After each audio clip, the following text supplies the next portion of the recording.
ԱՄՆ երկու պաշտոնյաներ եւ երրորդ աղբյուրը, որոնք ծանոթ են եղել Թրամփ-Նեթանյահու հեռախոսազրույցին, ակսիոսին հայտնել են, որ Թրամփը հայհոյանքներով լի հեռախոսազրույցում քննադատել է Նեթանյահուին Լիբանանում Իսրայելի գործողությունների առնչությամբ։ Երկու աղբյուրների փոխանցմամբ հեռախոսազրույցում Թրամփը Նեթանյահուին անվանել է խելագար, մեղադրել անշնորհակալության մեջ։ ԱՄՆ պաշտոնյաներից մեկն էլ հայտնել է, որ Թրամփը Նեթանյահուին ասել է, որ Լիբանանի մայրաքաղաքը ռմբակոծելու իր սպառնալիքների իրականացումը կհանգեցնի Իսրայելի ավելի մեկուսացման ամբողջ աշխարհում։ Թրամփը Նեթանյահուին ուղղված խոսքերում ասել է՝ դու խելագար ես, դու բանտում կլինեիր, եթե ես չլինեի, բոլորը հիմա ատում են քեզ։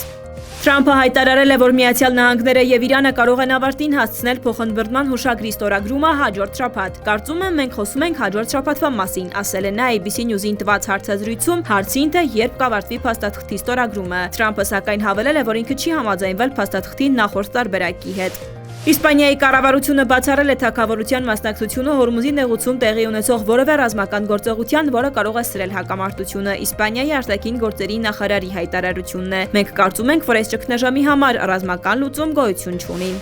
Ուկրաինական հակամարտությունը կարող է ավարտվել մեկ օրում, եթե նախագահ Զելենսկին հրամայի դուրս բերել Ուկրաինայի զինված ուժերը Դոնբասից, Պեսկով։